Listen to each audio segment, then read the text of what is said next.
I'm really delighted to be here, and thank you for your time and attention. Those of you who are affected with LHON and your families, I want to commend and congratulate all of you for the courage and persistence and tenacity that I know you have to marshal every day to get through what is a very difficult adjustment process.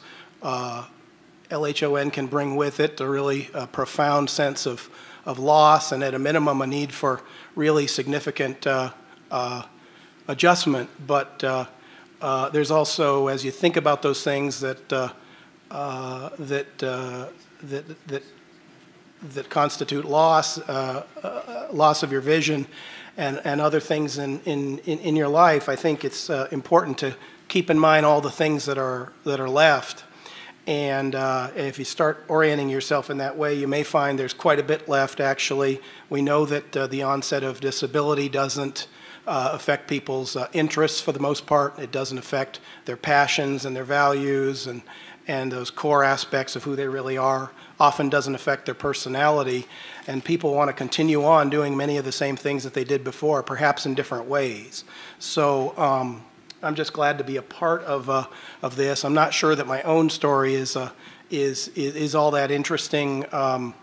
It's not even that interesting to me sometimes, but I've been affected with LHON since I was 15. I was going into my senior year of high school. A few months earlier, I had, for the first time, been given a pair of reading glasses. I needed them to pass my the visual test for my learner's permit. I was taking driver's ed, and I was active in sports and student activities. My dad was a logger. I grew up in Vermont. I used to work with him in the woods, cutting firewood and things like that.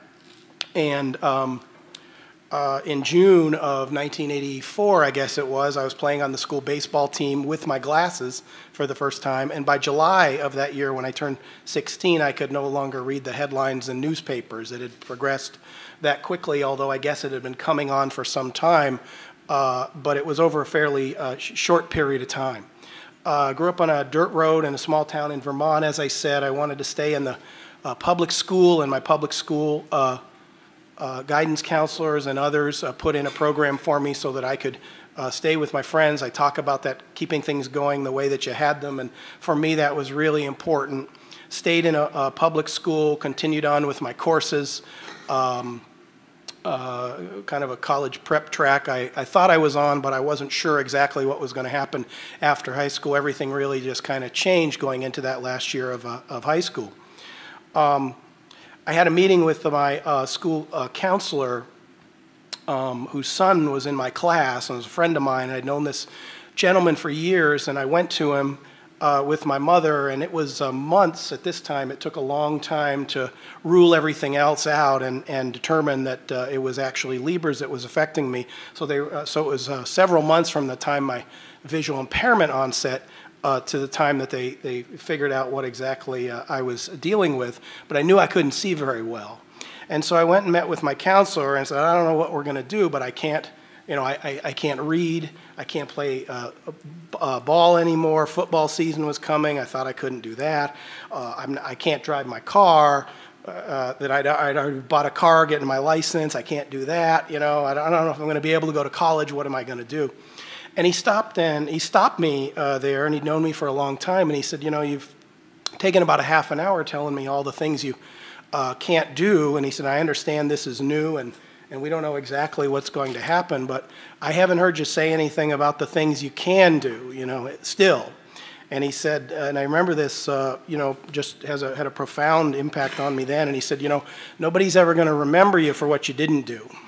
And so that really kind of made me think, and right then, and we sort of changed the discussion about what things are left, what I wanted to accomplish, those kinds of things. So with his support and his help, I ended up going to a college, which was a different college than I probably would have gone to had this not happened.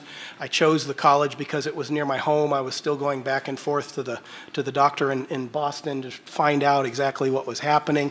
This school was well known for services for students with disabilities. Again, this is all totally new.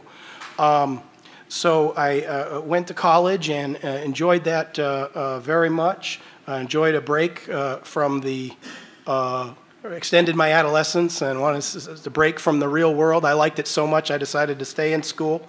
I stayed and got a master's degree in counseling and then went to the University of Arkansas where I completed a PhD in rehabilitation.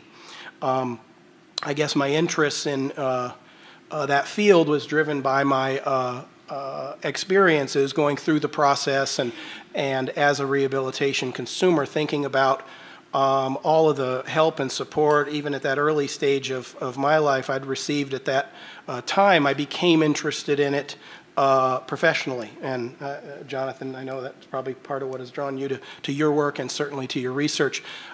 This happens. So from there, I took a faculty position at the University of Wisconsin in Milwaukee, training rehabilitation counselors, and that's what I do now at Kent State. I've been there for 18 years. We train people at the master's degree level to provide employment and other counseling services to people with disabilities, not just blindness and low vision, but other disabilities as well. My own work, I do some work in blindness, but I do a lot of work in multiple sclerosis and disability issues in general. And I guess for me, the meaningful part of my own career has probably been my personal connection going through that process at a very vulnerable time in my life, and many of you can relate to that. The timing of this is lousy for the most part, particularly when you're still trying to find your way. But I think thanks to a lot of good help along the way, very strong family support. We're working unsophisticated people who didn't bargain for any of the adjustment that goes on with this process. I told you I grew up on a dirt road, so transportation, no public transportation, anything like that, those kinds of issues. I was just at the very beginning of the computer age, so I had to learn to, type, and I've had to kind of roll with changes in technology as time has gone on. But thanks to a lot of help and a lot of support along the way, I have the really rare privilege of working in a field that has some personal meaning to me, and feeling like the things that I do can make a contribution to other people. I don't mean to be sanctimonious about that. I don't do a lot of consumer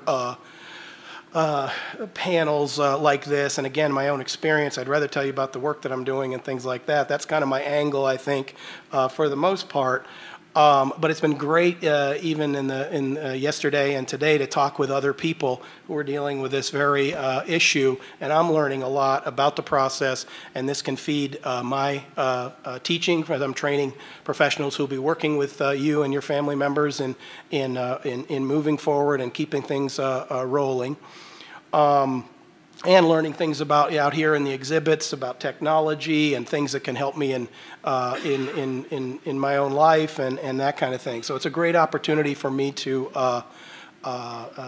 be here and share any perspective I can with you. But this guy's a lot more interesting than I am, so I'm going to turn it over to him. Thank you.